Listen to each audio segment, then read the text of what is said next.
Bags. ఓ దాంట్లో పాపాలు మొత్తం ఉంటాయి, ఓ దాంట్లో పుణ్యాలు మొత్తం ఉంటాయి. మా పేరుతో, నా పేరుతో, మీ పేరుతో, అందరి పేరు పుట్టాడు అంటే వాడి పేరుతో 2 సంచులు అక్కడ రిజర్వ్ అయ్యి ఉంటాయి. దాని నిండా వాడు ఏ జన్మలలో ఎన్ని పాపాలు చేశాడో అవన్నీ అందులో ఉంటాయి. ఏ జన్మలలో ఎన్ని పుణ్యాలు చేశాడో అవన్నీ ఉంటాయి. ఆ భగవంతుడు మళ్ళీ మనల్ని భూమి మీదకి పంపించేటప్పుడు ఏం చేస్తాడంటే మన చేతికి ఒక సంచి ఇస్తాడు. ఆ సంచి తెరవరా అంటాడు, తెరుస్తాడు. ఈ సంచి, ఈ బస్తాలో నుంచి ఒక దోషను తీసి మన సంచిలో పోస్తాడు.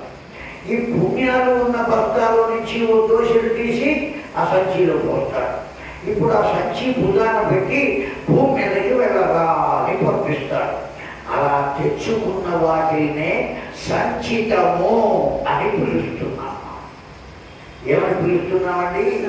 3 ఉన్నాయి మనకు: ఆగామి, సంచితము, ప్రారబ్ధము. అర్థమైందండి? ప్రారబ్ధం ఏమిటో తెలుసునా? మనకు 2 దోషులు పోశాడు కదా, ఆ 2 దోషులు సంచితం. ఆ బస్తాలోనే మిగిలి ఉన్నవన్నీ ప్రారబ్ధము. ఆ బస్తాలో ఇంకా ఉన్నాయి కదా పాపాలు, దోషులేగా తీసిపోసింది. ఎప్పుడు ఖాళీ అవుతుందండి ఇది? ఆ భగవంతుడి దగ్గర ఉన్న 2 సంచులు ఖాళీ అవ్వాలిగా. ఎప్పుడు ఖాళీ అవుతుంది? ఒక్కొక్క జన్మకు ఒక్కొక్క దోషుడు పోతున్నాడు కదా. అలా పొయ్యిగా కొంతకాలానికి అది ఖాళీ అవ్వాలి. కానీ ఖాళీ అవ్వటం లేదండి. ఖాళీ అవ్వటం లేదు. ఎందుకు ఖాళీ అవ్వటం లేదు అంటే 2 దోషులు ఇచ్చి మళ్ళీ ఈ జన్మ ఇచ్చారు కదా మనకు. ఈ జన్మలో చేస్తున్నాం కదా మళ్ళీ పాపాలు, పుణ్యాలు ఇవన్నీ వెళ్ళి ఎక్కడ పడుతున్నాయి? ఆ బస్తాల్లో పడుతున్నాయి. మళ్ళీ ఎప్పటికప్పుడు ఫిలప్ అవుతుందని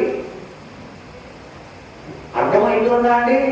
కనుక ఏం చేయాలి? ఇప్పుడు మనం కర్మ చేయకుండా ఎట్లా ఉంటామయ్యా? కర్మ చేస్తాం, అన్ని కర్మలే చేసేది. ఇక్కడ కూర్చుని నేను చెబుతున్నాను అంటే కర్మ చేస్తున్నా. అక్కడ కూర్చుని పెద్దలు మీరంతా వింటున్నారు అంటే చేస్తున్నారు, కర్మ చేస్తున్నారు. కానీ మనం ఏం చేస్తున్నామంటే ఏతత్పరం సర్వం శ్రీ భగవద్ దివ్య చరణారవిందార్పణమస్తు అని పురాణం అయిపోగానే వాడికి చెబుతున్నాం. రోజు 2 రోజుల నుంచే చెబుతున్నాం, వింటున్నారు కదా. అయిపోయిన వెంటనే ఎవరికి సమర్పిస్తున్నాం దీన్ని?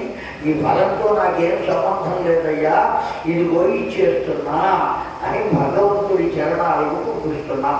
ఎప్పుడైతే పంపించామో ఇక దాంతో మనకేం సంబంధం లేదు.